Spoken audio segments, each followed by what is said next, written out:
Oke. Assalamualaikum warahmatullahi wabarakatuh. Bismillahirrahmanirrahim. Alhamdulillah.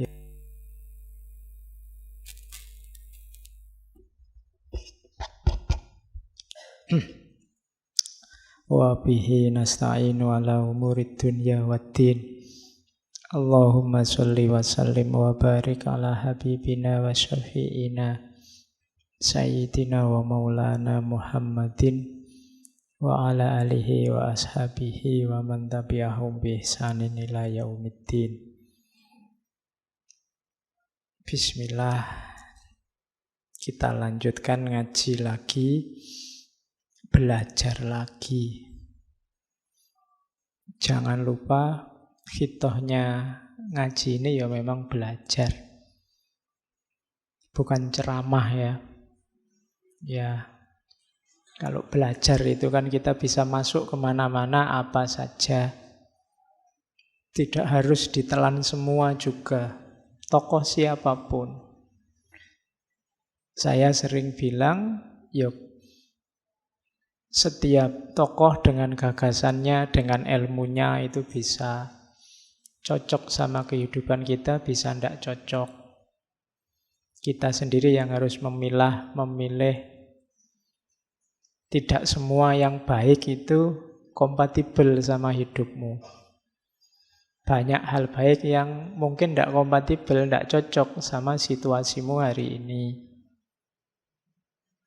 Kajian-kajian tasawuf misalnya yang banyak menyuruh kita tawakal, banyak menyuruh kita pasrah pada Allah. Mungkin di bagian tertentu hidupmu hari ini sebagai anak muda kurang kompatibel, karena hari ini kamu butuhnya perjuangan, kamu butuhnya maju, kamu butuhnya progres.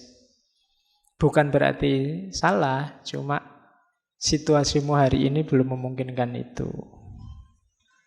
Oke, harus pas menaruhnya, termasuk tokoh-tokoh seperti yang kita angkat dari para filosof barat.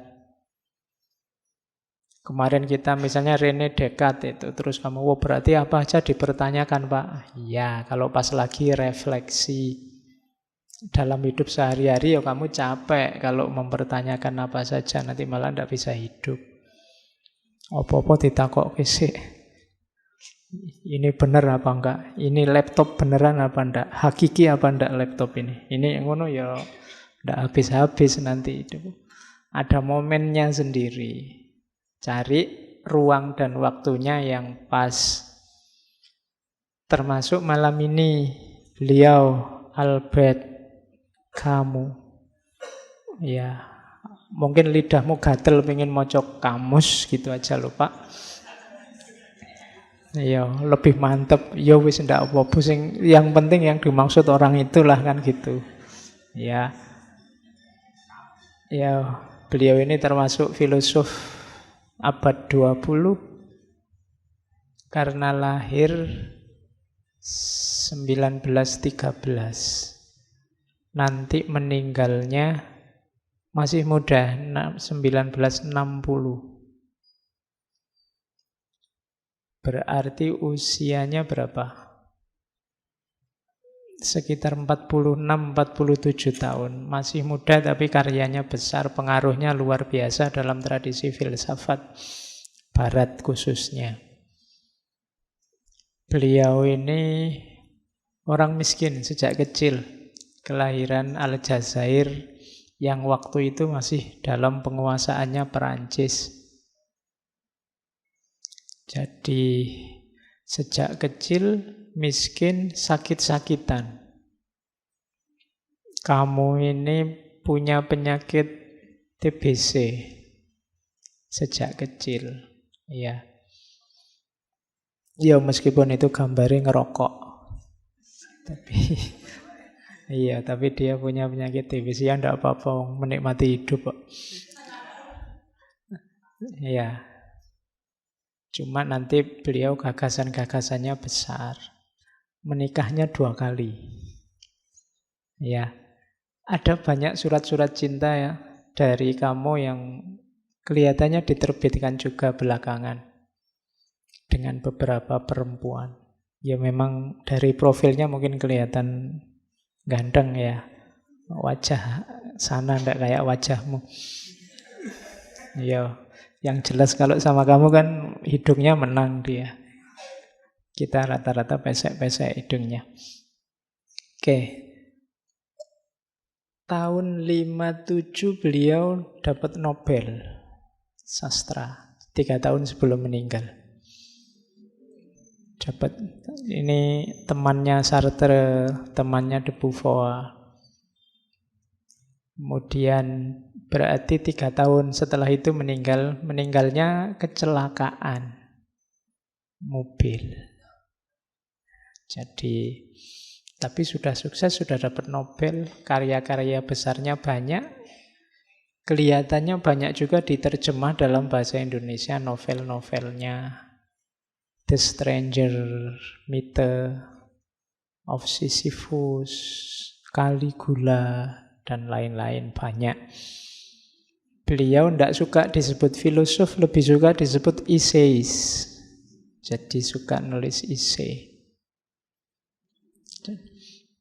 Meskipun ya gagasan-gagasan filsafatnya luar biasa. Banyak orang menganggap dia ini eksistensialis, tapi kamu sendiri tidak suka disebut eksistensialis. Dia merasa ada beda gagasan-gagasanku dengan kelompok eksistensialis. Meskipun bau eksistensialisnya ada. Oke. Pernah ikut Partai Komunis, tapi terus kemudian belakangan mengkritik juga, keluar juga dari Partai Komunis, karena memang orangnya kritis. Bismillah kita lihat ya, kita malam ini belajar gagasan utama yang ingin ditampilkan kamu yang nanti dikenal sebagai absurdisme. Ini sebenarnya melanjutkan Kierkegaard.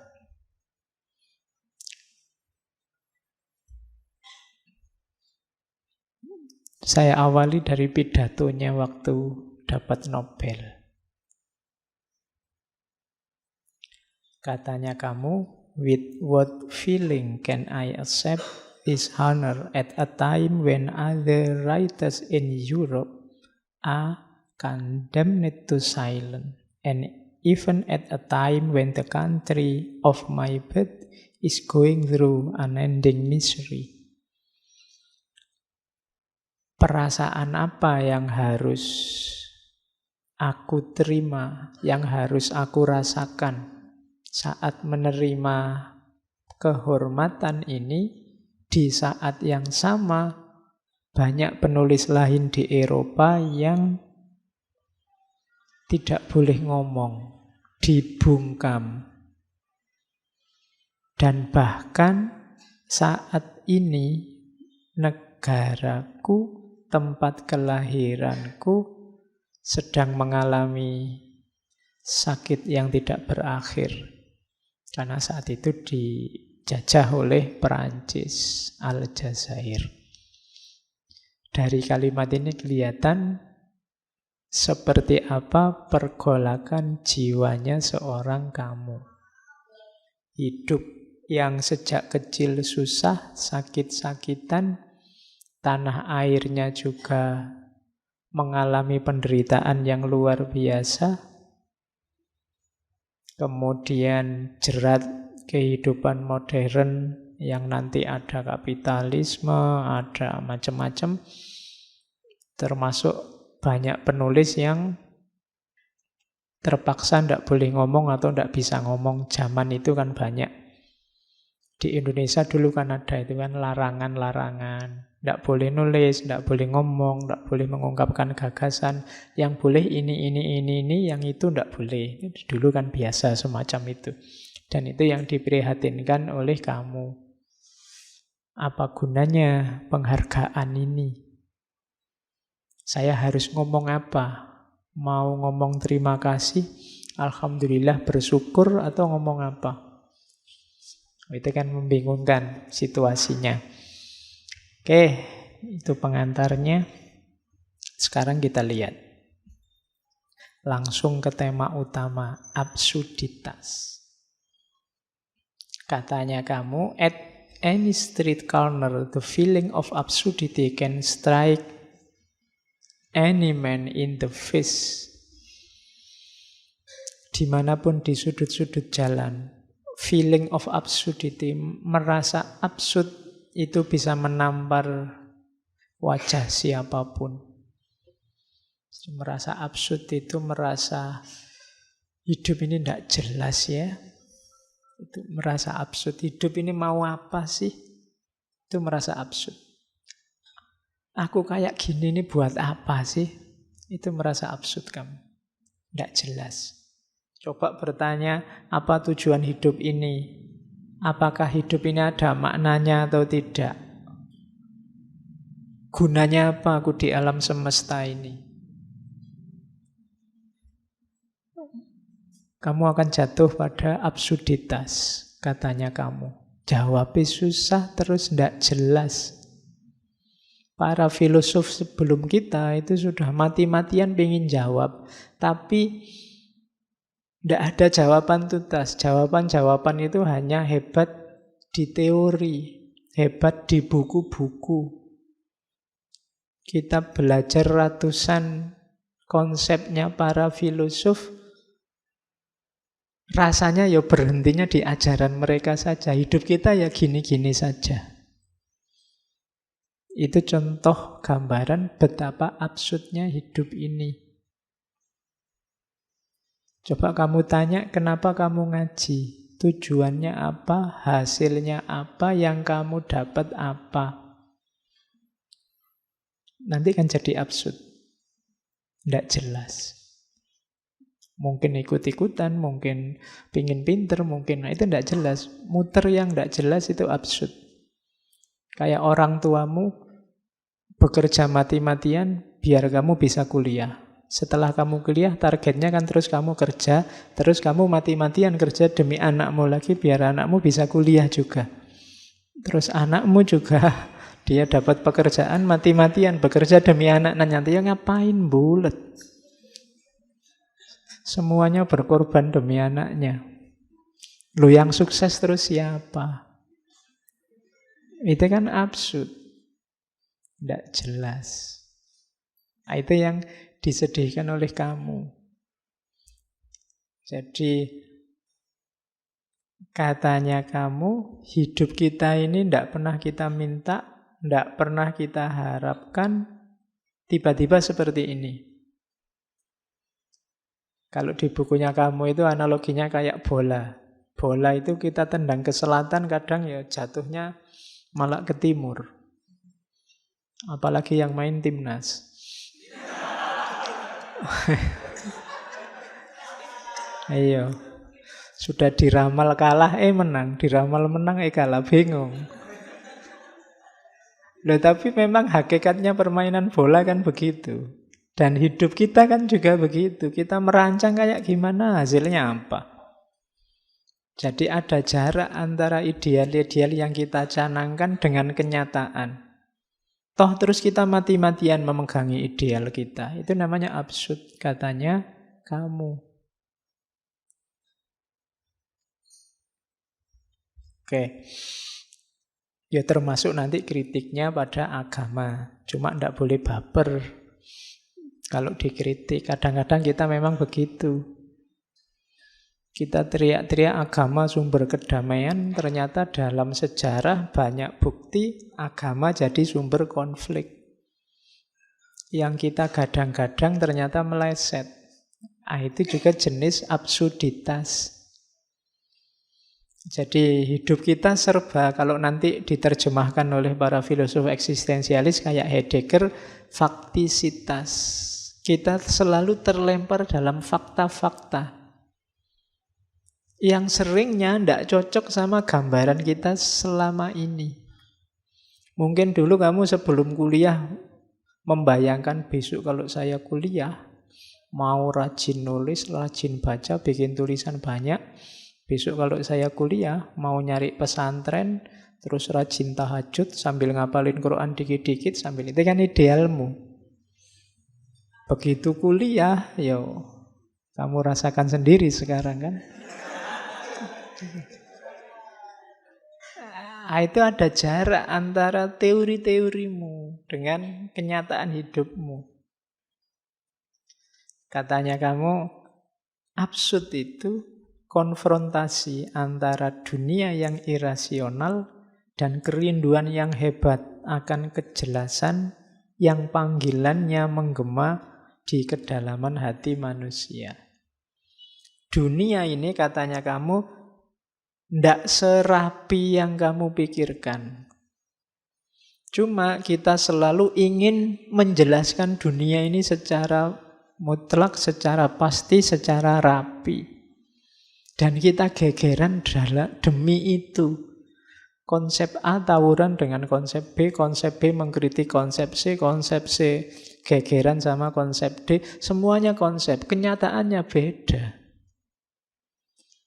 Dalam hidup ternyata tidak sesederhana yang diteorikan di konsep-konsepnya para filosof.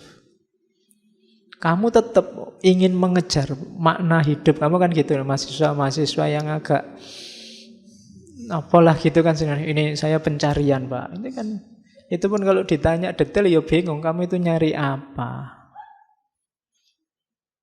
Caranya gimana? Kalau nyari itu kan ukuran kamu sudah nemu itu apa? Itu kan harus jelas. Tapi begitu dijelaskan, aslinya tidak begitu, Pak. Mesti gitu. Kenapa? Itulah hidup. Katanya kamu, hidup itu memang absurd. Nah, oke, terus kamu menjelajahi gagasan-gagasan para filosof sebelumnya. Kira-kira apa ada makna yang absolut itu? Dan dia tidak nemu. Meskipun dulu René Descartes teriak-teriak, ayo dicari sampai yang kebenarannya paling pasti. Wong kamu tidak ngerti René Descartes juga bisa hidup enak, bisa ketawa-ketawa. Berarti apa? Tidak operatif, tidak fungsional. Maka katanya kamu tidak. Cirinya hidup ini absurditas. Jadi ketidakpastian. Oke, makanya di awal tadi saya bilang ya, siap-siap cari wadah yang pas untuk gagasan ini. Kamu salah wadah nanti jadi kacau. Terus, absurd itu apa? Ya, absurd itu dari bahasa Latin absurdus, yang artinya tuli atau bodoh.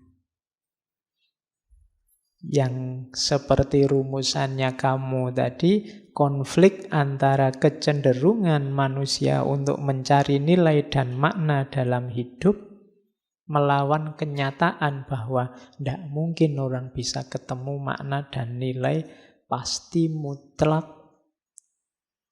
hakiki dalam hidup. Bukan tidak mungkin secara logik katanya kamu, tapi tidak mungkin secara human. Kenapa? Kita ini manusia. Kalau pakai bahasa agama mungkin manusia itu terbatas.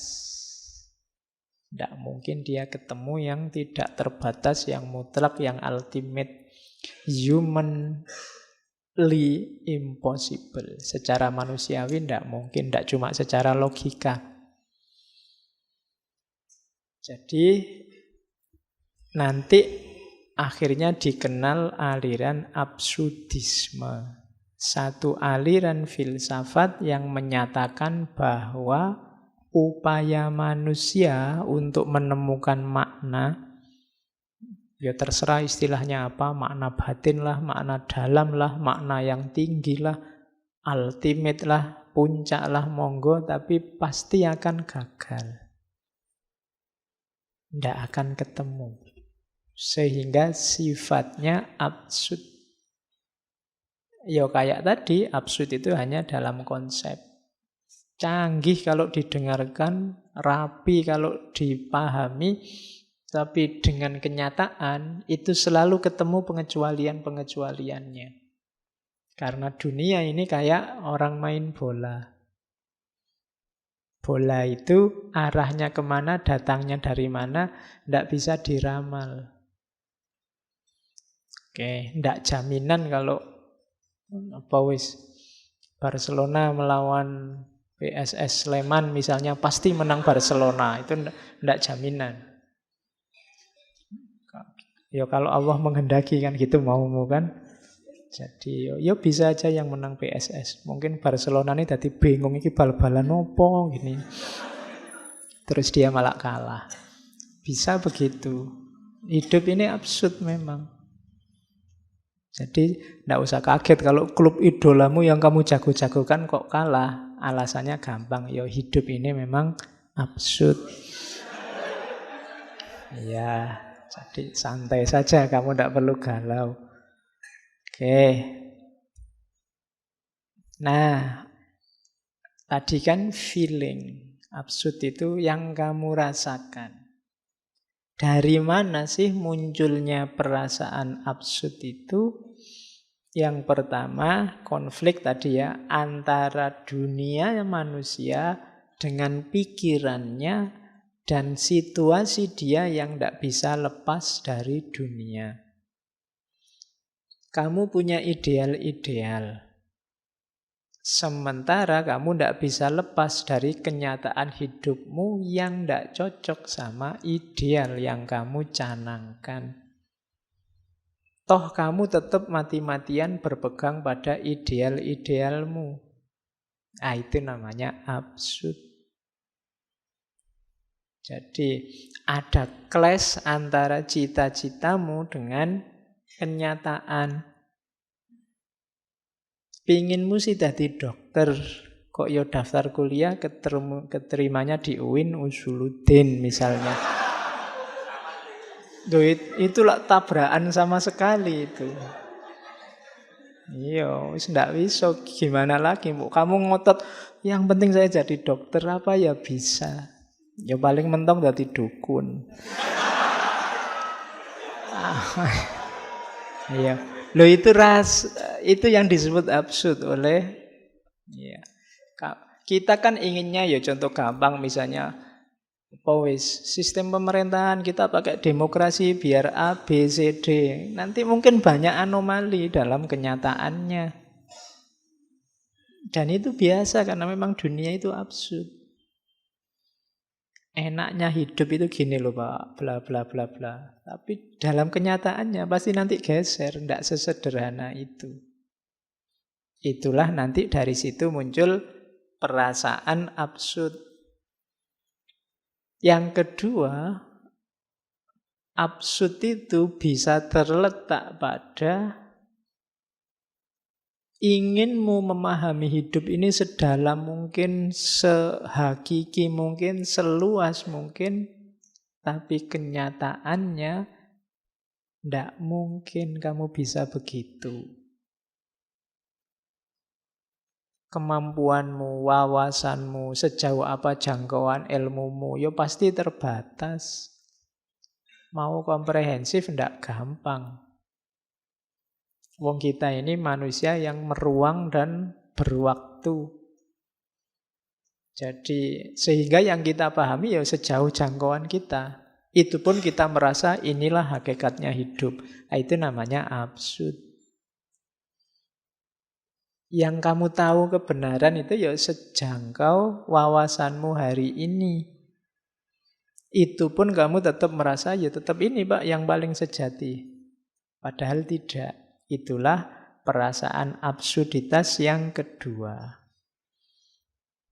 Oke, itu kalimat yang ketiga menjelaskan. Kodrat manusia yang seutuhnya menginginkan adanya penjelasan yang menyeluruh sifatnya. Sementara di lain pihak ternyata dunia telah menyembunyikannya dengan hanya menyajikan penjelasan tersebut setengah-setengah. Sehingga manusia terus mencari kebenaran hanya mendapatkan dunia yang masih terselimuti kabut misteri itu. Kalimat-kalimatnya banyak yang puitis karena kamu kan sastrawan. Iya. Cuma kalimat kayak gini kamu baca sekali itu susah dipahami. Karena ini juga kan terjemahan. Ya intinya yang tadi bahwa dunia ini misteri. Tidak bisa ditebak hanya oleh satu teori. Begitu kamu tebak A, besok dia ganti jadi B. Begitupun kadang-kadang kita ngeyel, pokoknya harus A. Sehingga yang terjadi apa? Absurditas. Kan banyak di antara kita yang terlanjur terikat oleh ideologi, oleh pandangan, oleh aliran, oleh perspektif. Sehingga kadang-kadang meskipun buktinya menunjukkan bahwa perspektif kita salah, kita tetap ngeyel dengan perspektif kita. Itu contoh absurditas. Oke. Terus, yo misalnya kamu lihat teh ini. Misalnya teh ini sebenarnya manis, biasanya manis. Terus begitu kamu rasakan, mungkin takmirnya lupa ngasih gula, terus lu pahit lo itu. Enggak, Pak.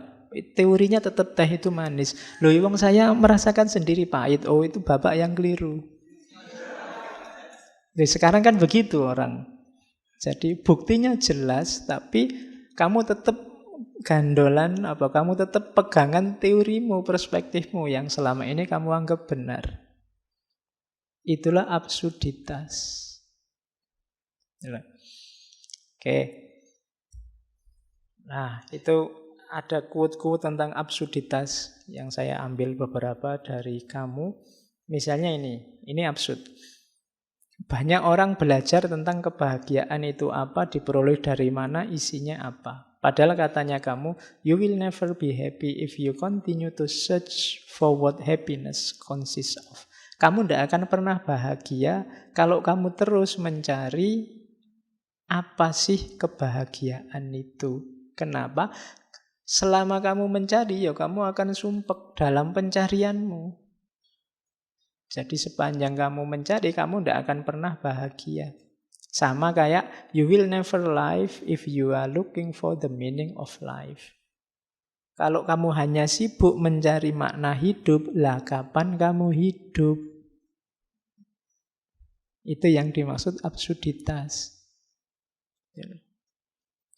Jadi, kita selama ini kan, apa yang kamu lakukan? Mengejar kebahagiaan, Pak. Lalu ngapain? Ya bahagialah saja. Kalau kamu mengejar kebahagiaan, kamu tidak akan ketemu kebahagiaan, kamu ngejar terus. Wong dia tidak hilang, misalnya. Tinggal kamu nikmati saja. Sama kayak hidup tadi. Kamu kok repot banget nyari maknanya apa, artinya apa, hakikatnya apa. Mbok sudah hidup gitu aja kan selesai. Nah, itu maunya kamu. Itu contoh betapa absurdnya kita. Bahkan kadang-kadang katanya kamu nobody realize.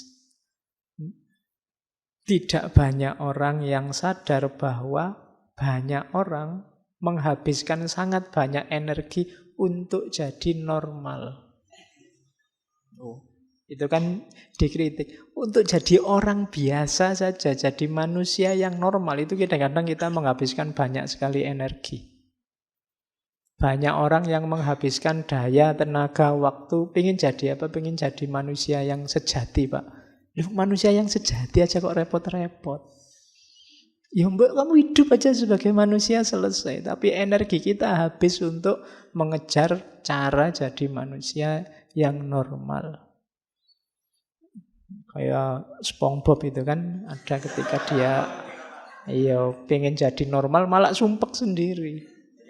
Iya, jadi usahamu untuk jadi orang normal itu membuatmu jadi aneh. Harus ya kamu biasa saja jalani hidup seperti adanya sudah normal. Tapi kan kamu terus bikin standar-standar tentang kenormalan. Normal itu gini loh Pak, orang waras itu gini orang. Dan kamu kejar itu. Jadi energimu banyak habis untuk sesuatu yang tinggal kamu jalankan. Oke, itu kritiknya kamu. Itu ada yang ketiga saya bawa. Manusia selalu jadi korban dari kebenarannya. Begitu dia mengakui satu kebenaran, begitu dia memeluk satu kebenaran, maka saat itu juga dia memasang belenggu dalam hidupnya. He cannot free himself from them. Itu blundernya manusia. Hidup dalam absurditas. Oke, kita selama ini berputar-putar hanya untuk kembali ke ranah normal. Mencari makna hidup yang sejati. Wong hidup tinggal dihidupi, selesai. Ingin jadi normal, yuk kamu nggak usah ngapa-ngapain, itu sudah normal. Tapi kamu nambah-nambah ideal sendiri, nambah-nambah standar sendiri yang bikin hidupmu susah. Itulah absurdnya manusia. Bikin aturan-aturan sendiri, nanti kalau sudah direpotkan oleh aturan, gegeran sendiri. Terus setelah itu aturannya dihapus sendiri, bikin aturan baru lagi gantinya, terus gegeran lagi, terus dihapus lagi, ganti. Kan selalu begitu. Energi kita habis dalam absurditas.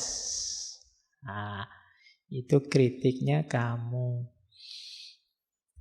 Terus nanti dia menggambarkan hidupnya manusia itu lewat mitologi Yunani.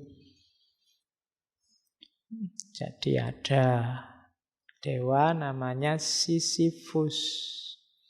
Sisyphus ini putra Raja Aeolus. Oke, dia ini rada nakal. Banyak melakukan kejahatan, tapi terus dihukum oleh dewa-dewa, oleh Zeus, dimasukkan neraka. Di neraka pun dia masih nawar. Satu ketika dia ingin, mbok sekali-sekali saya main ke bumi.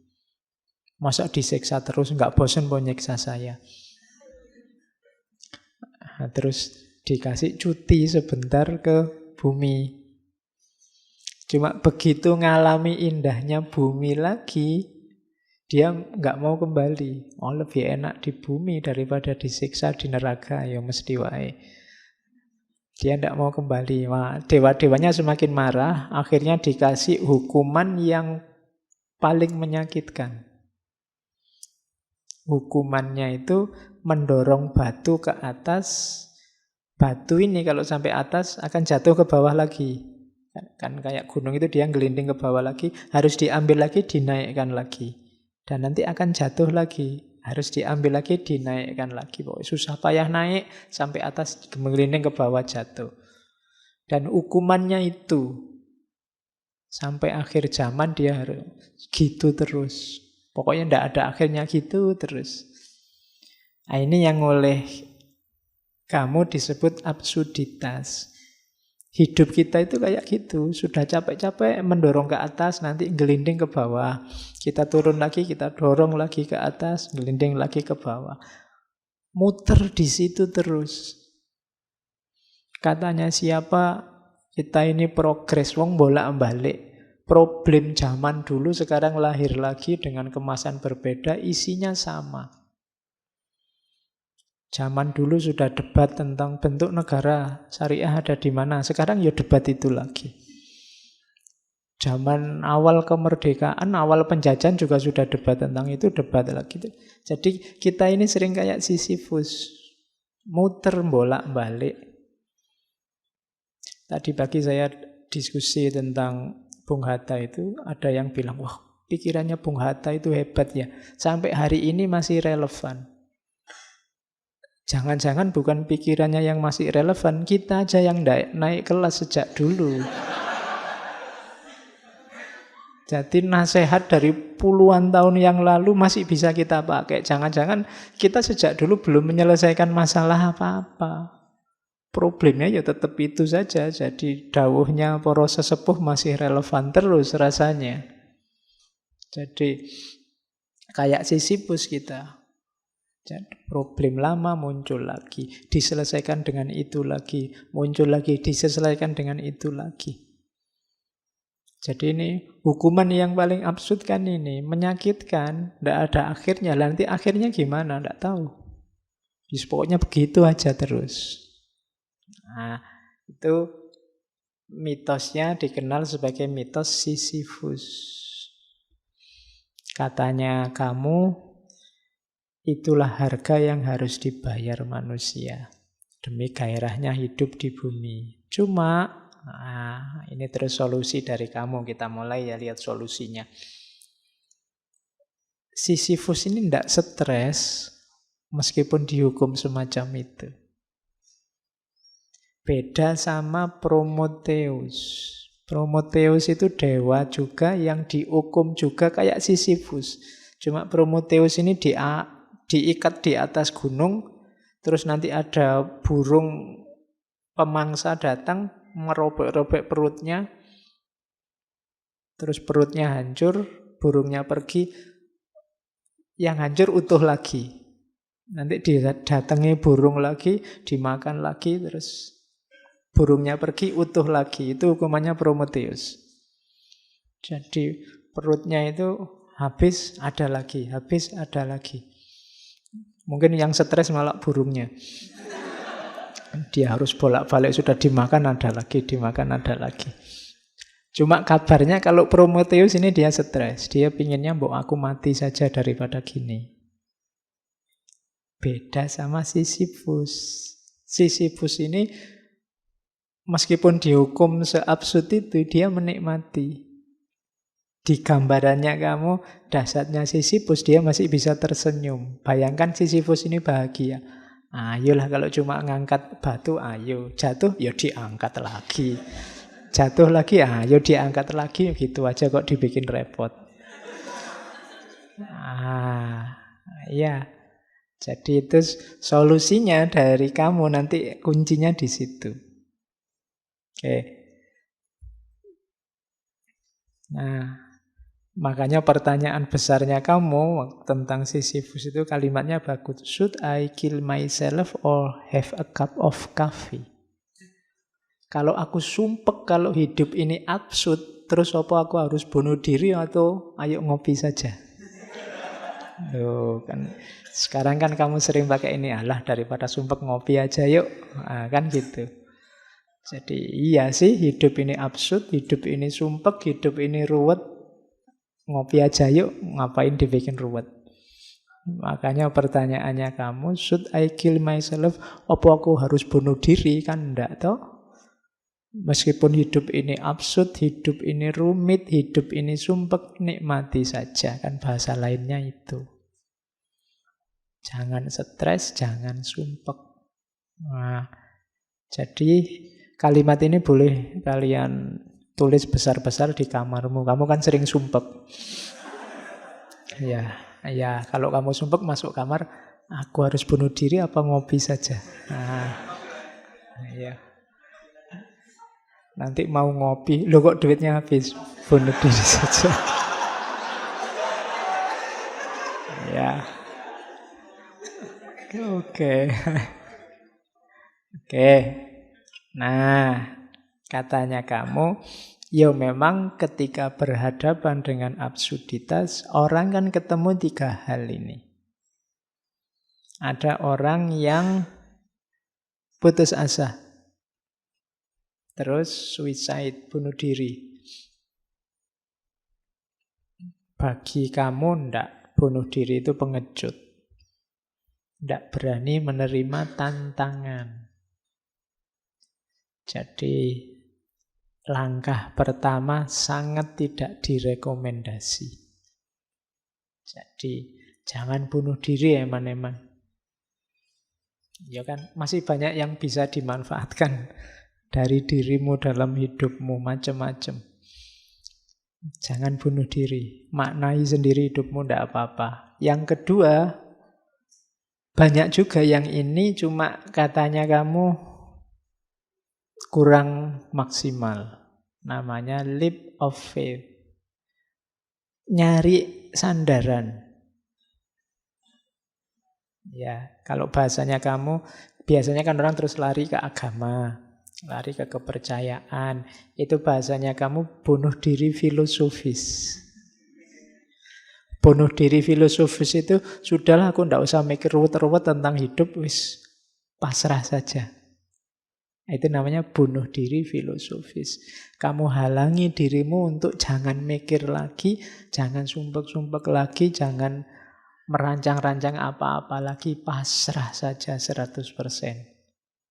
Nah, ini kalau menurut kamu namanya bunuh diri yang filosofis, yang dibunuh akalnya, yang dibunuh intelijensinya.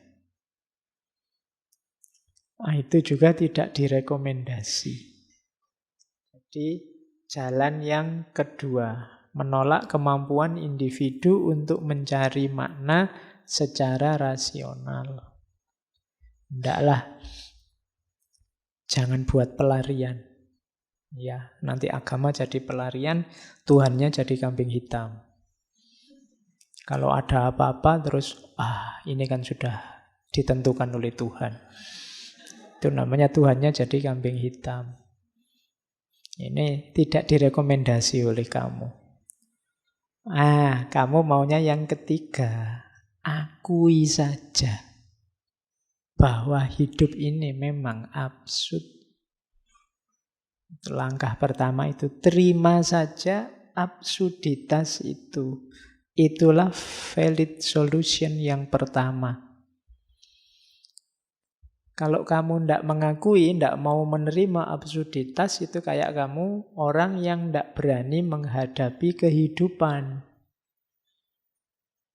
Kan kehidupan tadi cirinya absurd.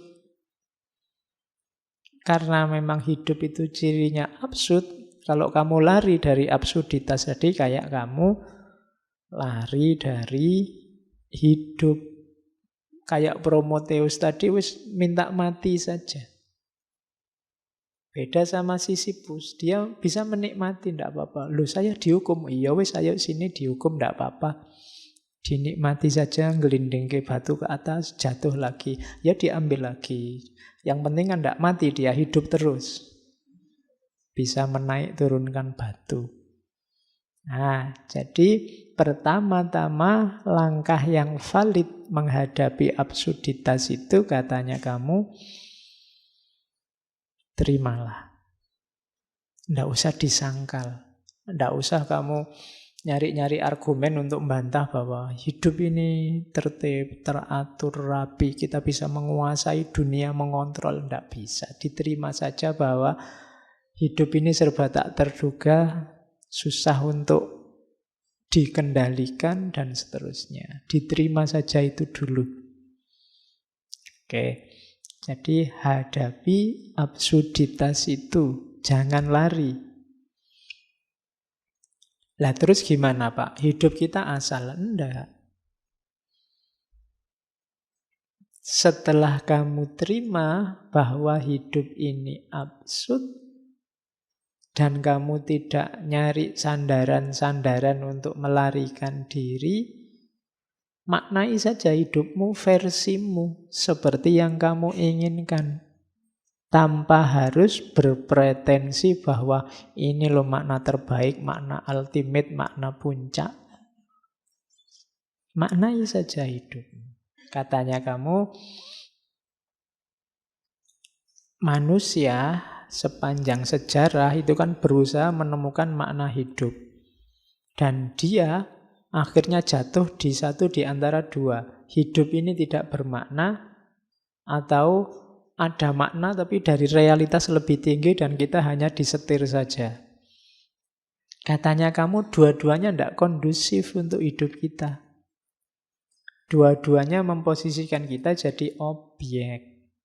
Jadilah subjek sendiri dalam hidupmu. Ciptakan maknamu sendiri dalam hidupmu.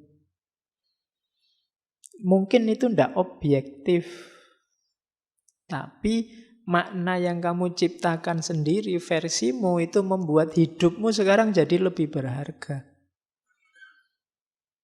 Dan kamu tidak merasa kosong lagi, tidak merasa hampa lagi karena absurditas tadi. Ndak apa-apa, hidup ini absurd. Kalau hidup ini ndak karu-karuan, tak bikin makna versiku sendiri yang membuat hidup ini rasanya kayak karu-karuan.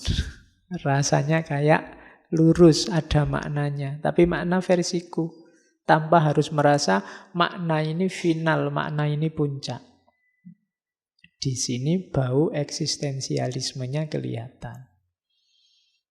Jadi, eksislah jadi dirimu sendiri dengan makna yang kamu bikin sendiri. Tapi bukan makna hakiki, Pak. Ya ndak apa-apa. Yang penting begitu kamu punya makna, hidupmu kan berharga. Versimu sendiri. Setelah tadi kamu terima absurditasnya, bahwa hidup ini absurd, sekarang kamu beri makna. Lah nanti hidup ini ndak karu-karuan, Pak. Makna saya apa laku? Kalau besok makna saya nggak nyambung gimana? Bikin makna lagi. Ya, bikin makna baru lagi. Kalau sudah tidak cocok, ya ganti lagi. Dulu mungkin sebelum kuliah kamu, pokoknya Pak, saya maunya belajar. Pacaran, no way, misalnya. Ya, itu kan makna versimu. Tapi nanti mungkin semester 3 kok ya ada yang nyantol dan mau. Eman-eman ini kalau dilepaskan. Misalnya, ya contohnya kan gitu. Tapi kan dulu prinsip saya ini Pak, ya diganti saja, apa susahnya sih? Wong dulu prinsip kamu sendiri yang bikin. Sekarang diganti yang baru kan juga ndak apa-apa. Wong situasinya memang berubah. Mungkin dulu kamu membayangkan wajahku gini mungkin ndak terlalu laku lah paling. Mungkin, ternyata laku juga misalnya. Ya diganti aja, wong dulu makna itu kamu yang bikin kan. Prinsip-prinsip itu kan kamu yang membangun. Begitu situasinya ganti, ya diganti saja. Kok dibikin repot? Kan banyak orang yang mati-matian, enggak bisa pokoknya. Apapun yang terjadi saya enggak mau Pak pacaran. Ya kamu sumpek dewe, energimu akhirnya habis untuk ngempet biar enggak pacaran tadi. Hari ini kita banyak yang begitu. Demi prinsip. Itu diketawain sama kamu, bukan saya loh ya. Ya. Jadi ndak terima saja hidup yang absurd itu. Kalau ada temenmu kok ngeritik, alah dulu katanya ndak mau pacaran, sekarang sama aja pacaran. Loh hidup ini memang absurd.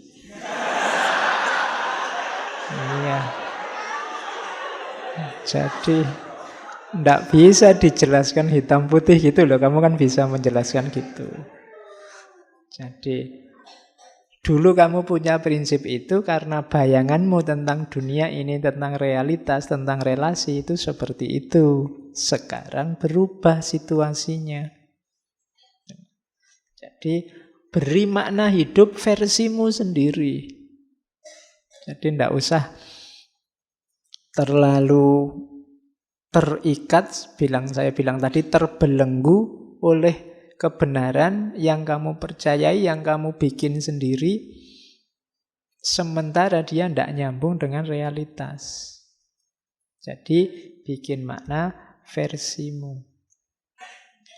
Nah, itu ada quotes dari kamu, I continue to believe that this world has no ultimate meaning. Aku selalu percaya bahwa dunia ini tidak punya makna puncak, makna utama.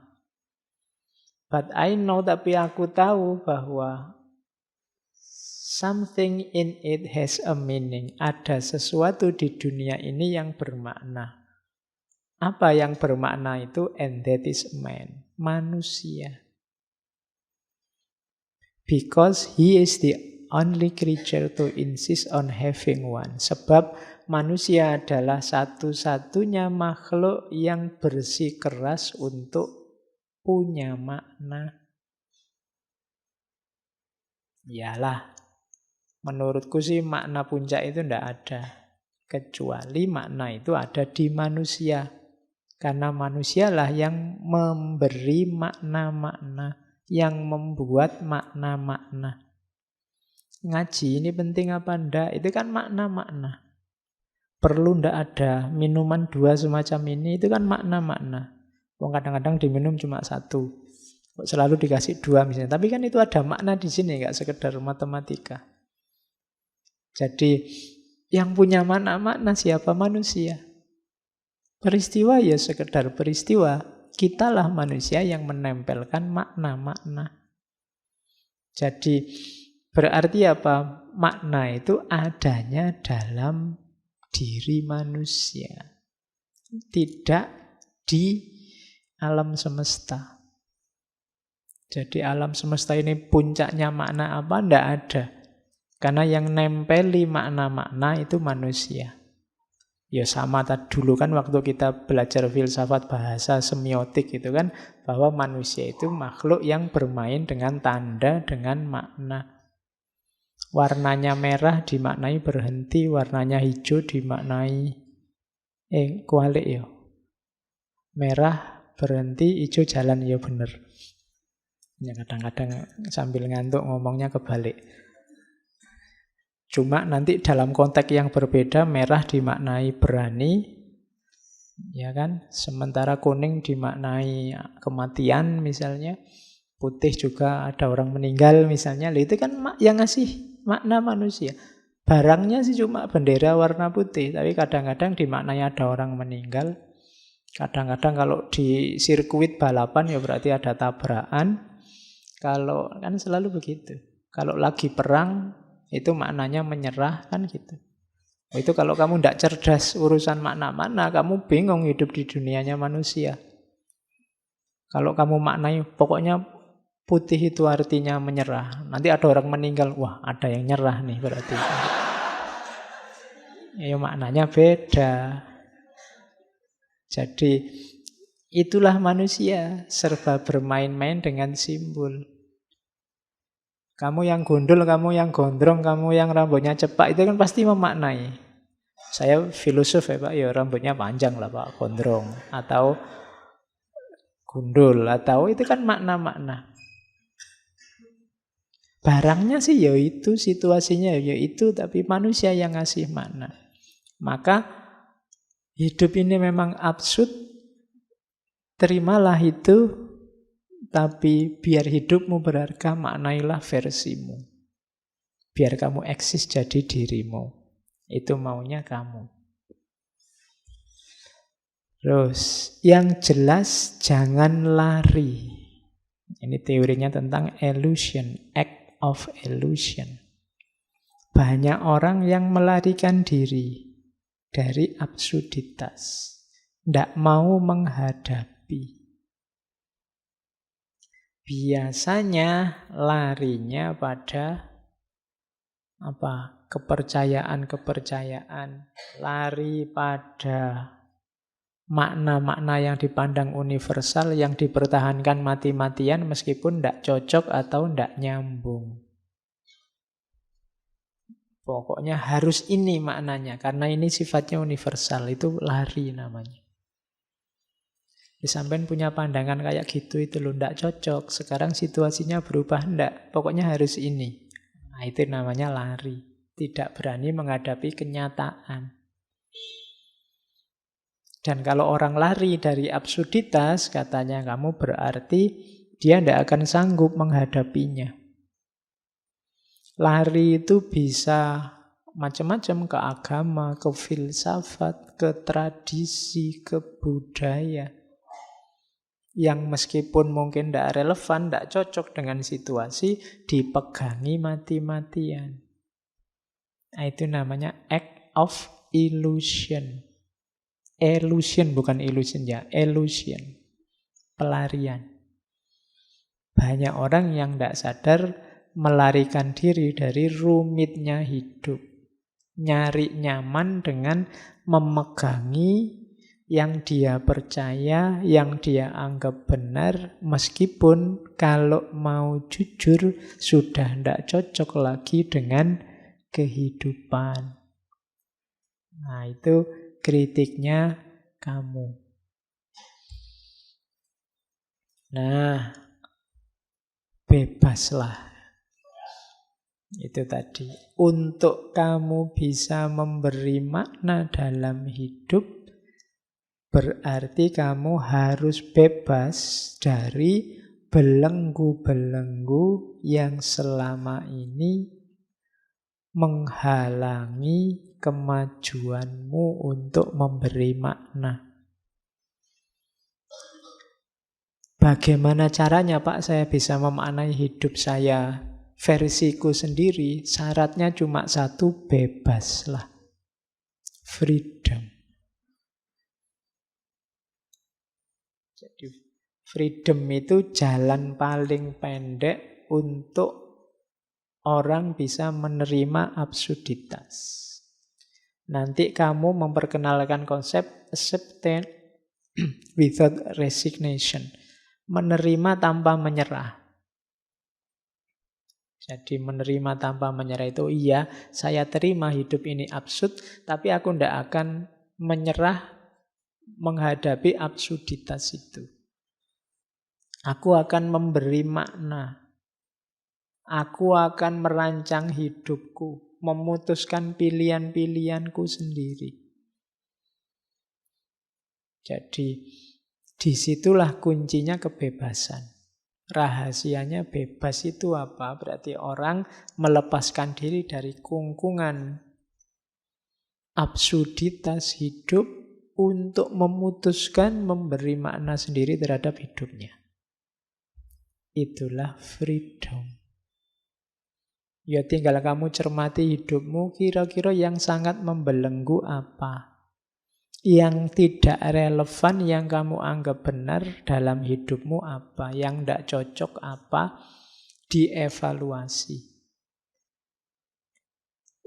Jadi kalau Pak sudahlah Pak, biar jalan saja. Wong memang hidup ini absurd, biarkan saja saya ikuti absurditas itu, berarti namanya menyerah. Tidak boleh. Absurditas terimalah, tapi jangan menyerah. Ya kayak kamu misalnya berkaca terus, oh ya saya terima Pak wajahku kayak gini, tapi aku tidak menyerah. Ya tidak menyerah itu maksudnya kalau aku mau berjuang berusaha nanti hasilnya juga. Nah, itu namanya acceptance without resignation. Jadi menerima tapi tidak nyerah. Ya saya terima Pak IP saya jelek tapi saya tidak menyerah. Saya akan berusaha gimana caranya biar tidak DO misalnya. Nah, itu namanya acceptance without resignation. Atau kok seandainya DO, saya akan memaknai secara berbeda. Nah, loh iya, saya terima DO-ku tapi DO bukan segala-galanya misalnya. Loh iya, emangnya hidup ditentukan oleh IP ijazah kan tidak. Ya, yo nomor satu nasib. Oke. Ya, kalau pas nasibnya jelek terus dimaknai saja sebagai tantangan. Kasih makna baru nanti. Oke. DO kan membebaskan dirimu dari banyak tanggung jawab. Loh iya kan, cara membacanya begitu. Itu yang disebut pemaknaan. Jadi selama ini kamu dikejar-kejar, kamu tegang luar biasa. Wah ini sebentar lagi, sebentar lagi. Tapi begitu DO, alhamdulillah. Bebas aku sekarang, tidak mikir lagi. Wong ya sudah free, kan gitu. Itu namanya contoh pemaknaan. Jadi bebaskan dirimu dari banyak belenggu. Ada banyak topeng yang hari ini kamu pakai, setiap topeng membelenggu kepalamu. Nah, coba cek mana yang masih relevan, mana yang tidak. Kalau yang tidak relevan, ya lepaskan. Bikin makna-makna baru biar hidupmu berarti, berharga. Karena sejago apapun kamu, kalau hanya ikut-ikutan, tidak ada harganya. Kamu tidak eksis sebagai dirimu. Nyawanya teori eksistensialisme kan di situ. Dirimu berharga sebagai manusia, itu kalau kamu eksis sebagai dirimu. Bukan kerumunan tapi individual. Kamu sebagai apa? Ingin tampil sebagai apa? Itu kan eksis hari ini, itu kan kamu artikan tampil. Muncul sebagai apa? Nah, itu eksistensialisme. Di situ eksistensialismenya kelihatan dari kamu.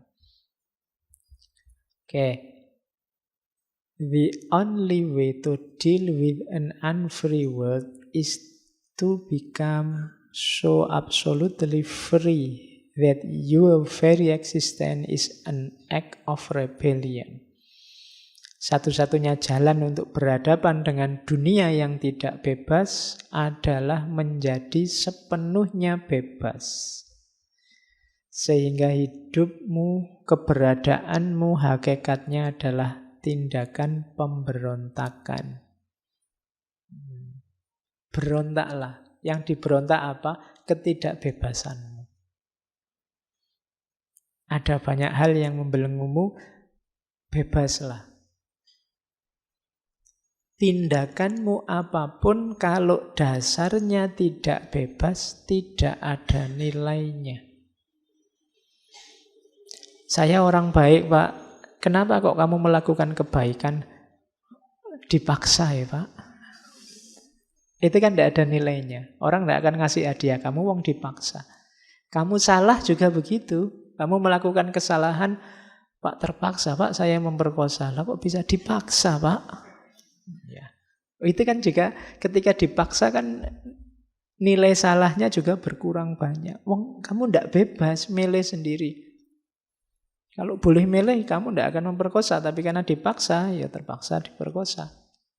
Contoh gampangnya begitu. Sehingga hidupmu harusnya adalah act of rebellion. Tindakan pemberontakan. Kamu tidak berontak siapa-siapa. Berontak nilai-nilai yang mengungkung hidupmu, yang membuat dirimu tidak eksis sebagai dirimu, sehingga semua tindakanmu jadi tidak bernilai. Nilai satu tindakan itu antara lain syaratnya harus kamu bebas. Dalam fikih kan selalu kan, misalnya haji apa-apa, syaratnya yang pertama balik, terus merdeka. Kan selalu ada istilah merdeka itu. Karena orang kalau yang tidak merdeka, tidak kena khitab. Tidak bisa kena hukum. Wong dia tidak merdeka. Yang dia lakukan hanya sesuai perintah. Dia tidak bebas menguasai dirinya sendiri. Yo, kalau dulu konotasinya memang perbudakan. Tapi hari ini ada banyak hal yang memperbudakmu, cuma kamu tidak sadar. Nah, ya, nanti kamu renungkan sendiri. Sejauh mana kamu bebas, mandiri, menguasai hidupmu sendiri. Kenapa sih harus bebas? Katanya, kamu freedom is nothing but a chance to be better. Kebebasan itu tidak lain adalah kesempatan untuk jadi lebih baik. Biasanya ketidakbebasan itu menginginkanmu ada dalam status quo. Harus seperti saat ini yang begini. Itu biasanya terus kamu dipagar-pagari sehingga tidak bebas. Padahal hidup kita ini kan harus selalu berkembang ke arah yang lebih baik, lebih baik. Kalau bahasa hadisnya, yaumuhu khairun min amsihi. Ketika tidak lebih baik, berarti kita macet, mandek di kebenaran hari ini. Yang mungkin sudah tidak relevan lagi di hari esok. Maka bebaskanlah dirimu biar kamu bisa jadi lebih baik dan lebih baik. Jadi berarti apa? Syaratnya untuk eksis, kemudian menghadapi absurditas itu adalah kebebasan dirimu. Tindakannya adalah tindakan pemberontakan. Terus, kamu, ini agak unik ya, dulu kita pernah ngaji tentang harapan. Kalau bagi Albert kamu, tidak usah berharap. Iya. Kenapa jangan berharap? Penolakan terhadap harapan berarti penolakan untuk percaya apapun melebihi yang ada dalam kehidupan. Jadi harapan itu katanya kamu bukan lawan dari keputusasaan. Orang punya harapan itu kan orang yang hidupnya di masa depan. Dia tidak hidup di masa kini. Itu cara melihatnya beda lagi sama kemarin-kemarin. Tapi perlu dipertimbangkan. Jadi orang yang terlalu banyak harapan, pokoknya tiap hari berharap terus, itu kan biasanya hari ini juga nggak ngapa-ngapain. Yang ditunggu besok. Tunggu saja besok. Tunggu saja besok. Kan mesti gitu. Saya baru saja bikin tulisan tentang gerakan Imam Mahdi mileniarisme itu. Masyarakat itu kalau sudah terpojok, tertindas, tidak punya solusi apa-apa, tidak punya jalan keluar apa-apa, biasanya stuck terus menyerah, dan yang dimunculkan ideologi harapan yang namanya Imam Mahdi mileniarisme itu. Wis ndak apa-apa sekarang sumpek, besok tunggu saja Imam Mahdi datang, semuanya akan dibalas. Kalau Ratu Adil datang, selesai semua konflik di Indonesia. Kan gitu. Itu logika orang yang sudah kepepet, sudah menyerah. Memimpikan datangnya Ratu Adil. Nah, versinya kamu, makanya sudahlah, ndak usah mudah ditipu oleh harapan-harapan. Hiduplah hari ini saja. Jadi, bisa kok kamu hidup tanpa harapan itu. Kenapa? Nikmati saja hari ini. Katanya kamu, harapan bagi seorang absurdis, orang yang berani menghadapi absurditas itu, katanya kamu adalah metode pengecut untuk lari dari absurditas. Tidak berani menghadapi masa kini, tunggu saja besok. Nah, itu kayak kamu kalah, gegeran sama temenmu, tunggu saja, Gusti Allah tidak tidur. Kan selalu begitu. Itu tanda-tanda kamu tidak bisa melawan sekarang. Tenang aja. Setiap tindakan ada balasannya. Itu logikanya kamu begitu. Sebenarnya tidak usah begitu, lawan saja. Tanding hari ini. Kalau hari ini kamu kalah, apa ya? Bisa diharapkan besok kamu pasti menang. Jadi berjuangnya sejak hari ini. Jangan menunggu besok. Perhatikan saja situasi hari ini. Dengan tanpa memiliki harapan, katanya kamu, orang akan termotivasi untuk hidup sepenuhnya di setiap momen peristiwa yang dia hadapi saat ini. Itu uniknya filsafat ya. Berpikir itu bisa dari banyak segi. Kamu mau nyari wajibnya orang punya harapan dengan haramnya orang punya harapan, itu sama-sama ada argumennya.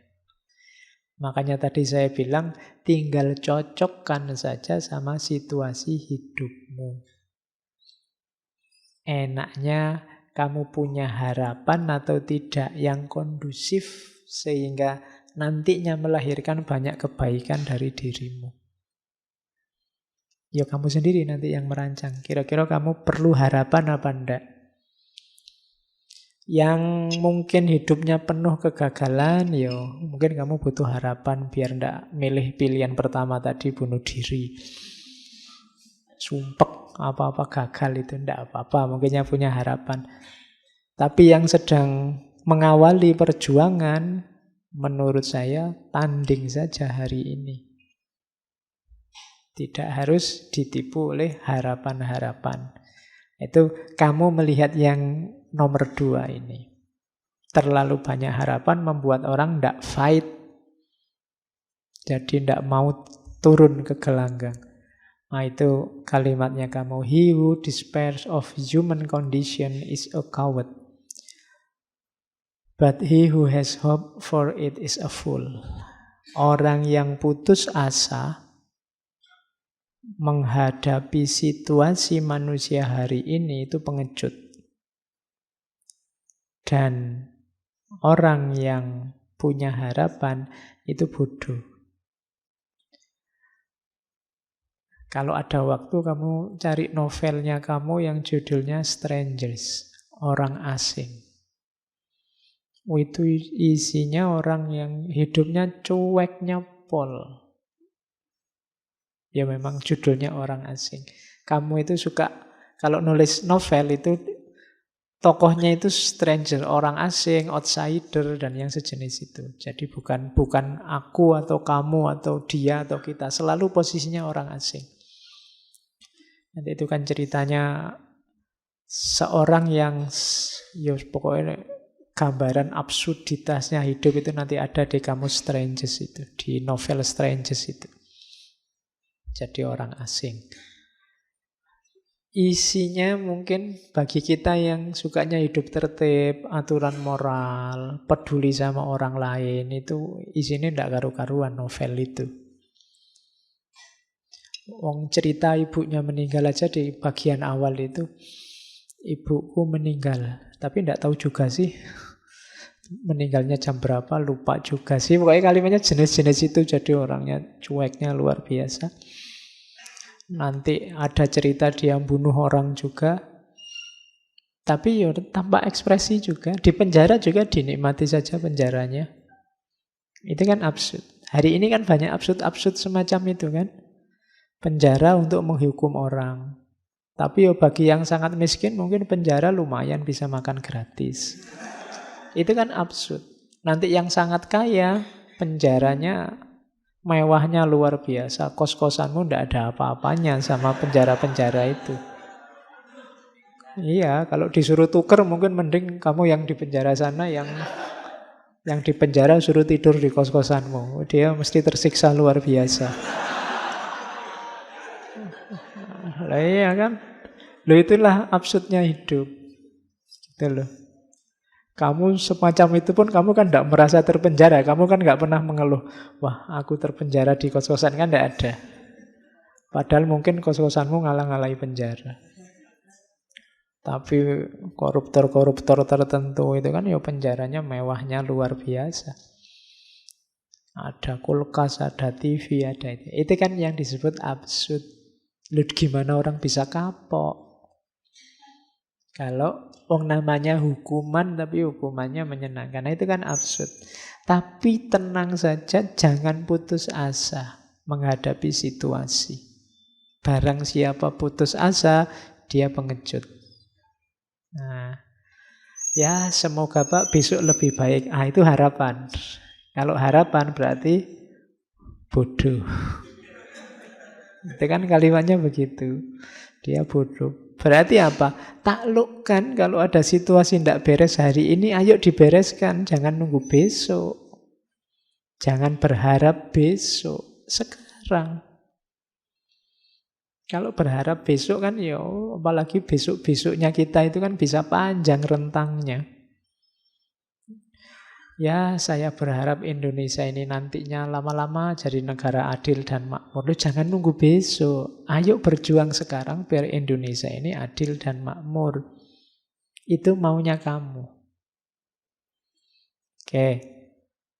Makanya gunakan jurus ini, teori ini, konsep ini di ruang dan waktu yang pas. Awas keliru. Terus, kalau ini yang pemberontakan tadi ya.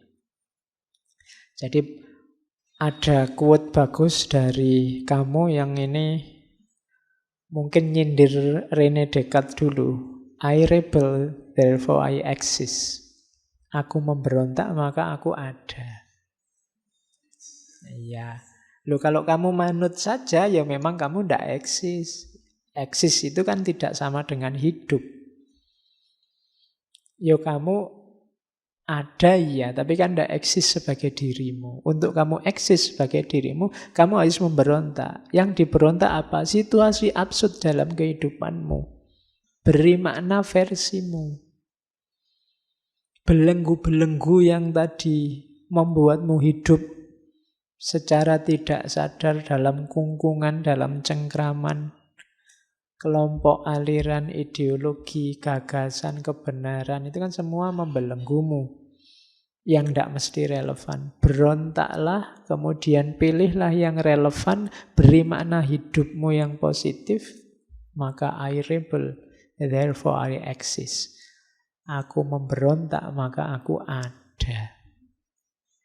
Ya, itu. Kalau dulu kan cuma berpikir, aku berpikir maka aku ada. Tapi kalau berpikirnya kerumunan, hanya ikut-ikutan orang lain, kamu masih belum ada. Dirimu masih belum muncul. Munculnya dirimu itu kalau kamu eksis sebagai dirimu. Nah, ini Albert Camus. Oke. Terus. Nah, pertanyaan besarnya kan terus ada di sini. Tentang moralitas. Tapi kan kita hidup ini butuh akhlak, Pak. Butuh moralitas, Pak. Biar tertib. Iya. Orang absurd itu bukan orang yang anti moral. Bukan orang yang immoral. Tapi kalau dalam istilahnya kamu, dia lebih ke amoral. Ini susah ya membedakan. Amoral itu tindakan yang netral. Tidak ada hubungannya sama moral. Kalau immoral itu tindakan yang berlawanan dengan moral. Saya minum itu mungkin amoral. Tidak ada hubungannya dengan moral. Oh, haus ya minum biasa aja.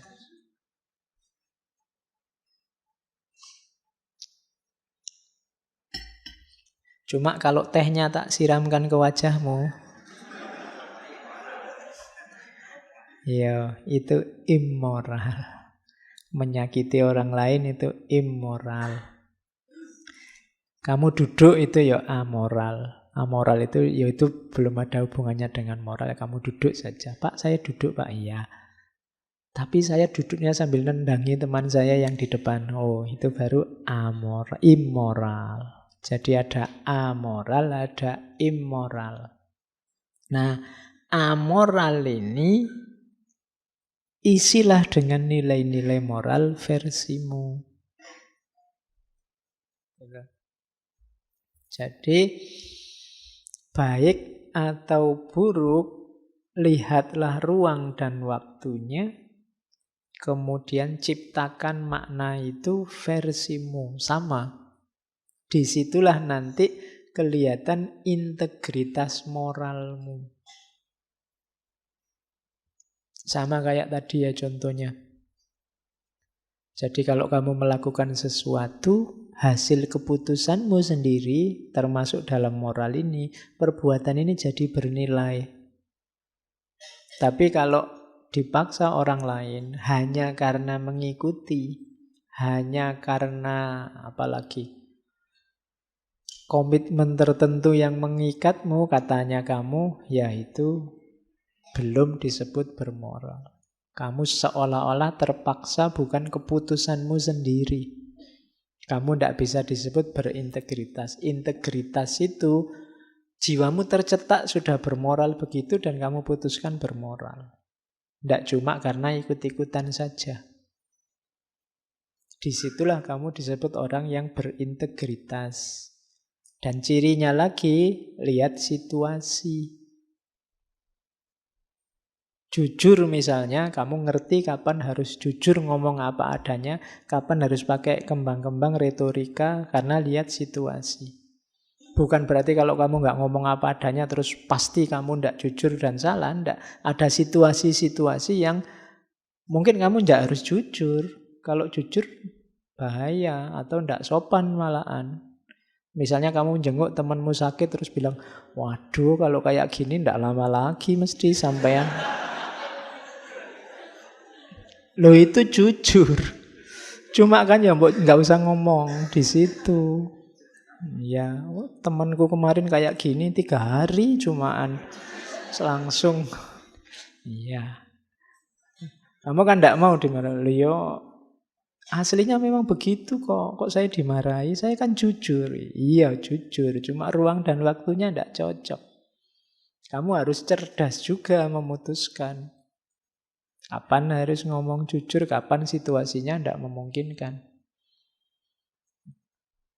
Oke, kalau ada muridmu misalnya ndak pinter ya ndak usah dimarahi. Ah, kamu itu bodoh, pasti masa depanmu suram, pasti gitu. Iya. Ya kamu jujur sebenarnya, cuma kan ruang dan waktunya ndak cocok kamu ngomong begitu. Itulah integritas. Jadi ndak sekedar membuta mengikuti aturan, tapi kamu ngerti ruang dan waktunya yang pas. Itu maunya kamu tentang moralitas, menghadapi absurditas. Nah, kurang lagi. Tentang, ini diambil dari novelnya The Fall. Ini sindirannya kamu pada kita. Jadi manusia itu katanya kamu biasanya merasa dirinya benar. Harusnya dibalik. Sebenarnya setiap manusia itu punya andil dalam kesalahan. Orang kan selalu merasa aku yang benar, aku yang baik. Tapi harusnya setiap orang sadar bahwa begitu lahir kesalahan, dia juga turut andil dalam kesalahan itu, dia turut ambil saham dalam kesalahan itu. Meskipun katanya kamu bagian menghakimi, tidak boleh orang menghakimi kesalahan orang lain. Sadarlah bahwa kamu sangat mungkin melakukan kesalahan dan setiap orang juga begitu, tapi jangan menghakimi kesalahan orang lain. Jadi kita percaya diri kita yang benar, sekarang mulai digeser kalau versinya kamu, percayalah bahwa kamu mungkin salah. Itu efeknya luar biasa. Hari ini kan kita kadang-kadang agak sumpek lihat orang yang mengklaim bahwa aku yang paling benar, aku yang paling baik. Lebih kondusif katanya kamu, sadarilah bahwa aku mungkin salah, aku mungkin keliru. Itu akan lebih baik. Meskipun jangan menunjuk ke orang lain. Aku ya, bukan kamu.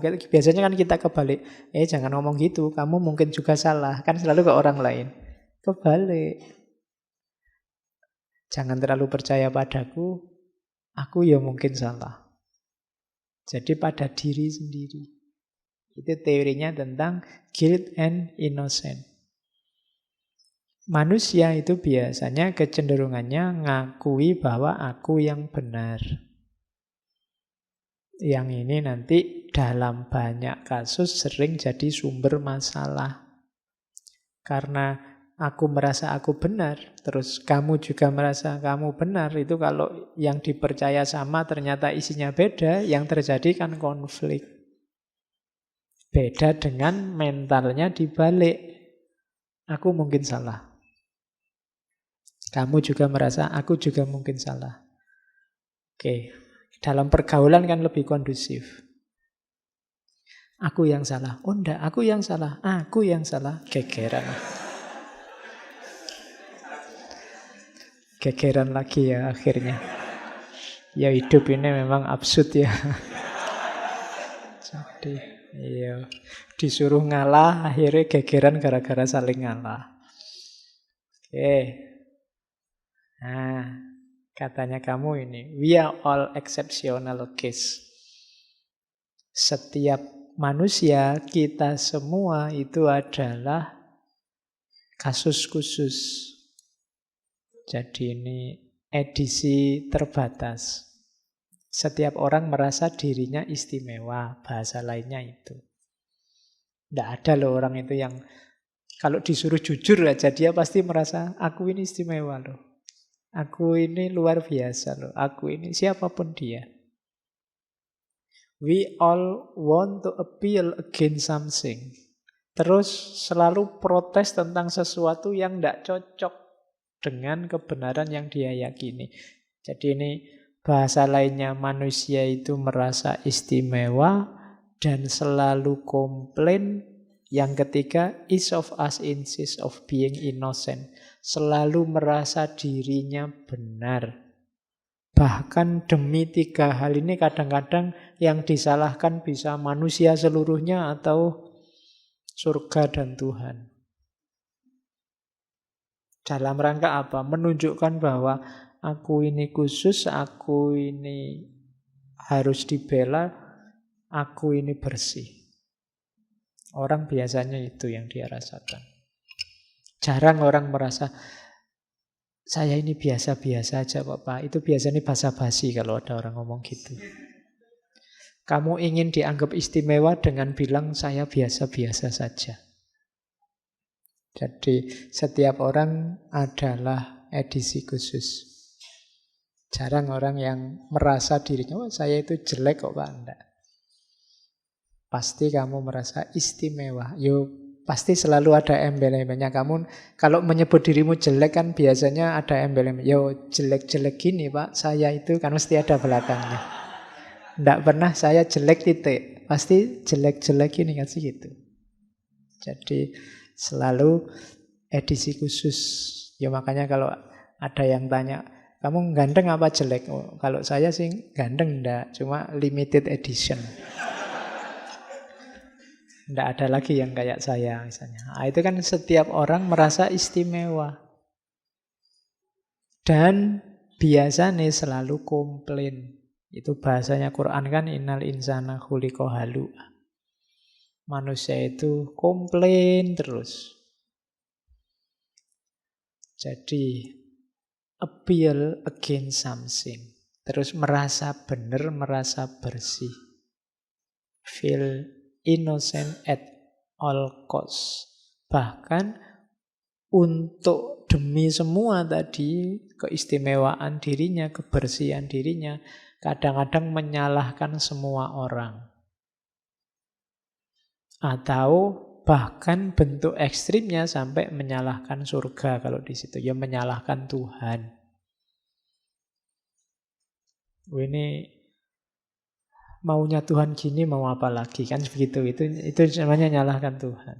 Takdirnya Tuhan begini, mau apa lagi? Yang disalahkan Tuhan. Jadi cirinya itu tadi tentang guilt and innocent. Bahwa manusia itu kebanyakan merasa dirinya bersih. Bahayanya di situ. Terus, ini kritiknya pada abad 21. Kenapa sih muncul absurditas-absurditas tadi? Sebenarnya kuncinya adalah pada modernisme. Jadi ini kritik yang disebut di hampir semua karya sastra Eropa awal abad 21, abad 20. Jadi budaya mekanisasi, budaya massa yang manusia jadi terasing dari dirinya, ada dehumanisasi. Katanya kamu, kita ini produk dunia otomatis, kita ini kayak robot. Disitulah sumbernya absurditas.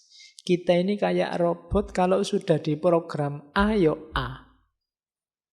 Padahal hidup ini tidak sesimpel itu. Ada peristiwa demi peristiwa dinamis berubah-ubah, sementara kita terlanjur A dan A terus. Sehingga ideal yang kita hayati sering tidak nyambung dengan hidup sehari-hari. Dari mana berarti itu munculnya? Mekanisasi hidup. Hidup kita ini monoton. Sarapan jam 7, makan siang jam 12, makan malam jam 7 malam. Dan kita kan ajak begitu. Pokoknya sehari makan 3 kali, Pak. Meskipun nanti di sela-sela jam makan itu bisa nyemil, bisa macam-macam. Kadang sudah makan berat, ada ketela, ada jagung. Lu kan belum nasi, Pak. Waktunya makan. Pokoknya mekanis hidup kita itu. Tidur jam sekian, bangun jam sekian, nanti kuliah jam sekian. Tidak luas. Mekanisasi hidup. Ya contoh yang lain banyak. Rutinitas-rutinitas yang menjebak. Kenapa menjebak? Karena kadang-kadang mungkin tidak relevan lagi itu dijalankan, tapi dipaksa harus begitu terus. Ngaji ini emangnya harus malam Kamis. Kok tidak bisa malam Minggu misalnya? Apa tidak bisa malam Jumat? Ya memang biasanya malam Kamis, ya malam Kamis aja lah Pak. Itu jebakan-jebakan cara berpikir modern. Rutinitas. Ya sementara malam Kamis ya tidak apa-apa. Kapan-kapan diganti. Oke, tapi ini contohnya. Ini yang bikin hidup jadi absurd. Kamu mempertahankan idealmu yang sudah tidak relevan lagi dengan situasinya. Oke. Nah, ini cara untuk jadi eksis saya ambil dari salah satu suratnya kamu. Kalimatnya bagus-bagus. My dear, tuh, yo, sayang. Ayo, kalau kita kan sering pakai kalimat sayang sekali. Kenapa Indonesia sepak bola itu nggak menang-menang? Karena begitu mau ngegolkan ndak gol, kata komentatornya sayang sekali. Iya, wong ndak gol malah disayangi. Oke. Ya, katanya kamu ini in the midst of hate, di tengah-tengah kebencian, kutemukan dalam diriku cinta yang tidak terkalahkan. Di tengah-tengah air mata, kutemukan dalam diriku senyum yang tidak terkalahkan. Di tengah-tengah kekacauan, kutemukan dalam diriku ketenangan yang tidak terkalahkan. Aku sadari melalui semua itu bahwa di tengah-tengah musim gugur, kutemukan dalam diriku musim panas yang tidak terkalahkan. Dan itu membuatku bahagia. Karena apapun yang terjadi, betapapun kerasnya dunia ini menekanku, dalam diriku ada sesuatu yang lebih kuat, sesuatu yang lebih baik, yang melawan balik, menekan. Oh, itu ngirim surat cintanya unik ya. Tapi isinya dalam. Ini membuat orang jadi tangguh. Dunia ini memang absurd. Banyak sekali kebencian, banyak sekali air mata, banyak sekali kekacauan. Tapi tidak usah khawatir kalau engkau manusia yang sejati, dalam dirimu ada cinta yang tidak akan bisa dikalahkan oleh kebencian. Ada senyum yang tidak akan bisa dikalahkan oleh air mata. Ada ketenangan yang tidak akan bisa dikalahkan oleh kekacauan. Apapun tekanan dunia padamu, engkau lebih kuat, maka engkau bisa menekan balik dunia. Jangan mau ditekan. Caranya gimana? Tekan balik. Nah, jadi hidup kita adalah perjuangan saling menekan antara kita dan dunia. Menanglah, eksislah jadi dirimu, jangan tenggelam dalam absurditas tadi. Nah, itu nasihatnya kamu dari surat ini. Kalau ini juga dari buku hariannya. Temukan makna, sisihkan melankolia dari kesedihan. Keluarlah jalan-jalan. Jangan di kamar saja, jangan sumpek saja. Ayo keluar. Tidak harus satu perjalanan yang romantik di taman, tapi muncullah seolah-olah ada satu momen spektakuler, bertabur bunga dan keharuman, lalu satu sosok imajinatif yang luar biasa membawamu ke dunia lain. Keluarlah kamar, bayangkan sudah semua orang menyambutmu, bayangkan kamu disambut dengan bunga-bunga, bayangkan aja, enggak apa-apa. Iya. Jadi jangan mengurung diri terus di kamar. Tidak harus satu perjalanan yang membuatmu berkali-kali terlahir kembali. Temukanlah makna yang tidak pernah terbayangkan oleh kepala siapapun yang lain. Jangan takut menghabiskan waktu bersama dirimu sendiri. Tidak peduli nanti menemukan makna atau tidak. Curilah waktu dan berikan sepenuhnya secara eksklusif kepada dirimu sendiri. Nikmatilah hidupmu, bahagiakan dirimu.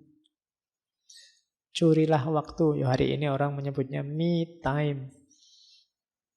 Ya, enggak ngerti isinya apa me time itu. Pokok intinya senangkan dirimu. Harus ada waktu untuk itu. Nikmatilah privasi dan kesendirianmu. Itu bukan berarti membuat dirimu antisosial atau menolak dunia. Namun engkau perlu bernafas dan perlu menjadi dirimu sendiri. Hidupmu mungkin berat, sumpek. Isinya tekanan demi tekanan. Orang tua tanya kapan lulus, dosen ngasih tugas makalah ndak selesai-selesai. Duit habis, temenmu cerewet, itu kan tekanan demi tekanan. Kamu isinya stres terus. Keluarlah jalan-jalan. Nikmati hidupmu. Beri kesegaran untuk hidupmu. Engkau diberi Allah amanat pertama-tama itu kan ya tubuhmu sendiri. Jiwa dan ragamu. Jangan dibikin susah. Harus ada waktu. Ambil nafas dan menikmati diri.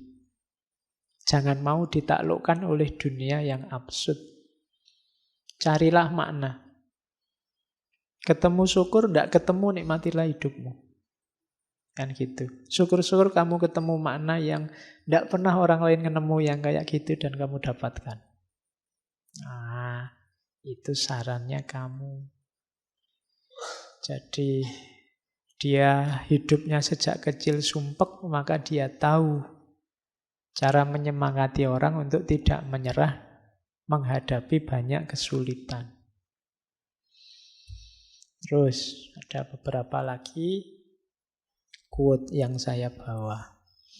Ini tips-tips untuk tidak jatuh dalam absurditas. Yang pertama ada quotes, people hasten to judge in order to not to be judged themselves. Orang-orang itu biasanya ingin cepat-cepat menghakimi orang lain. Kenapa? Biar tidak dihakimi. Makanya kamu tidak harus terlalu galau kalau dituduh orang macam-macam, dihakimi orang tidak. Itu dia menghakimi karena biar bukan dia yang dihakimi. Orang itu kan hidup saling menilai, cepet-cepetan menilai. Begitu kamu dinilai dulu kan kamu terus down dulu, dia merasa menang. Jadi hidup ini rasanya kayak balapan menilai, balapan menghakimi. Siapa menghakimi siapa. Makanya kamu tidak harus terlalu kaget, terlalu galau kalau dihakimi orang, dinilai orang. Itu sebenarnya hanya biar dia tidak dihakimi duluan. Nah itu katanya kamu begitu. Jadi santailah. Jangan panik. Makanya kayak di yang kedua itu, to be happy we must not be too concerned with others. Kalau ingin bahagia jangan terlalu dipengaruhi, terlalu perhatian dengan orang lain. Ya setengah cuek lah pokoknya dalam hidup ini. Jangan terlalu galau dengan penilaian-penilaian orang lain yang tidak perlu. Wong mereka bukan dosenmu, bukan gurumu aja, tidak apa-apa. Penilaian mereka tidak harus terlalu menggalaukanmu. To be happy. Biar apa? Biar hidupmu bahagia. Hidup sekali jangan isinya hanya sumpek karena dinilai orang lain. Nah, itu hidup yang tragis. Termasuk yang ketiga, Don't believe your friend when they ask you to be honest with you. Jangan percaya kalau ada temanmu menyuruhmu jujur pada mereka. All they really want, yang mereka inginkan sebenarnya adalah maintain the good opinion they have of themselves. Dia sebenarnya sekedar ingin meyakinkan bahwa diri mereka lah yang baik. Jadi kalau ada orang ngomong, "Mbok kamu jujur padaku," itu sebenarnya dia cuma ngomong, "Aku jujur, sekarang kamu jujurlah padaku." Jadi sebenarnya dia ingin meyakinkan dirinya bahwa aku ini sudah baik, sekarang tinggal kamu yang harus baik. Itu sama kayak menilai tadi, sebelum dinilai orang, dia menilai dulu. Nah, jadi kalau ada orang, "Mbok kamu jujur padaku," ya kamu duluan yang jujur. Jadi kalau memang niatnya menjatuhkan teman, ya jangan terlalu diambil galau. Don't believe your friend. Itu pokoknya di level ini itu kamu ngajak gegeran ini sama orang lain. Kenapa? Karena orang lain sering ngerecoki hidup kita. Meskipun nanti belakangan kan ada moralitasnya. Ya enggak sekedar ini. Cuma antara lain ini. Karena di sekeliling kita banyak orang yang ingin eksis tidak dengan cara mengeksiskan dirinya, tapi dengan cara menjatuhkan temannya. Sehingga eksistensi dia menunggu temannya jatuh apa enggak. Kalau temannya jatuh baru dia muncul. Nah itu hati-hati menghadapi orang yang semacam ini. Ada lagi, kalau ini beda tema. I don't want to be a genius. I have enough problem just trying to be a man. Aku tidak ingin jadi orang jenius. Aku sudah cukup sumpek banyak masalah dengan berusaha untuk jadi manusia saja. Nah, ini maksudnya apa? Kita sering nambah-nambah ideal tadi. Saya ingin jadi manusia yang jenius. Oh, itu nambah sumpek lagi. Jadi manusianya saja sudah susah, kamu nambah lagi jadi manusia yang jenius. Saya ingin jadi manusia yang berguna bagi nusa, bagi bangsa, bagi agama, bagi orang tua. Sumpek lagi kamu. Berguna bagi orang tua aja susahnya luar biasa, kamu tambahin lagi. Cukup jadi manusia sudah memusingkan. Apalagi nambah-nambah beban lain-lain macam-macam. Nah, itu kritiknya kamu. Terus kalau ini kebalikannya, ngajak berteman. Kalau tadi kan ngajak musuhan. Don't walk in front of me, I may not follow. Don't walk behind me, I may not lead. Walk beside me, just be my friend. Ya, jangan berjalan di depanku, mungkin aku tidak akan mengikutimu. Jangan berjalan di belakangku, aku tidak akan mengarahkanmu, aku tidak akan memimpin kamu. Berjalanlah di sampingku, jadi temanku saja. Ini bisa kamu pakai kalau waktu mau nembak. Ya, iya kan? Yo. Jangan jalan di depanku, jangan jalan di belakangku, di sampingku. Oh. Jadilah temanku. Nah, ya. Jadi, ya kan kalau ini kalimatnya teman kan ya memang teman saja. Ya, bukan yang lain. Nanti jawabannya ya kan teman aja kan? Ya. Maunya kan memang cuma teman. Oke. Kalau ini untuk para dosen. Ya, some people talk in their sleep. Lecturers talk while other people sleep. Ini kamu loh, benar dia bilang gitu. Mungkin dia pas lagi ngajar itu mungkin mengalami ini. Banyak orang yang berbicara waktu tidur. Tapi hanya dosen yang berbicara sementara banyak orang tidur. Ya. Ngaji ini kan juga gitu. Dosennya ngomong dhewe kalian tidur sama cengenges-cengenges sejak tadi.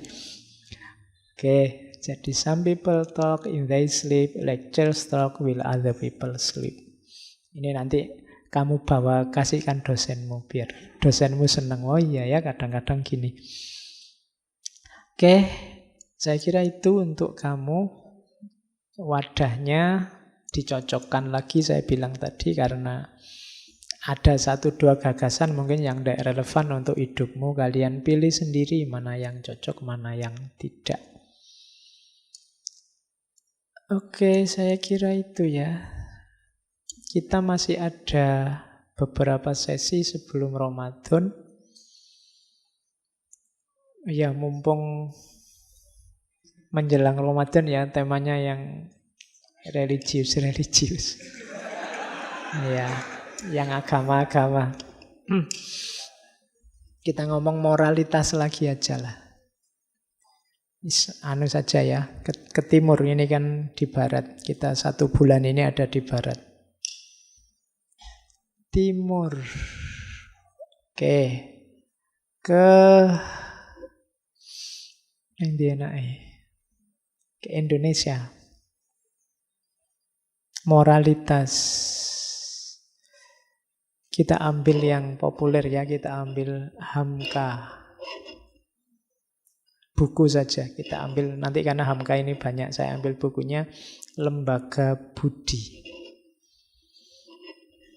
Kemudian setelah Hamka kita ke Jawa. Ajaran moral Jawa. Dulu sudah Wedotomo, besok kita ambil serat Wulangreh. Pakubuwono sekawan. Terakhir pas menjelang puasa, ya saya ngambil 3 ya karena khawatirnya nanti kita harus ngambil jeda sebelum puasa. Takmirnya mungkin harus kerja bakti, bersih-bersih. Kita tutup dengan Ghazali. Kita ambil 1 kitab Al-Kashfu wa Tabyin. Ini membahas orang-orang yang tertipu. Isinya tentang orang-orang yang merasa dirinya baik, merasa dirinya benar, ternyata tertipu. Itu Al-Kashfu wa Tabyin. Jadi bulan depan kita tobat. Iya, kita belajar moralitas timur yang lurus-lurus. Kita ketemu Hamka, kita ketemu Pakubuwono, kita ketemu Ghazali. Setelah itu puasa. Ya nanti habis Idul Fitri kumat lagi, enggak apa-apa. Oke, saya akhiri sekian. Kurang lebihnya mohon maaf. Wallahul muwaffiq, wallahu a'lam bishawab. Wassalamualaikum warahmatullahi wabarakatuh.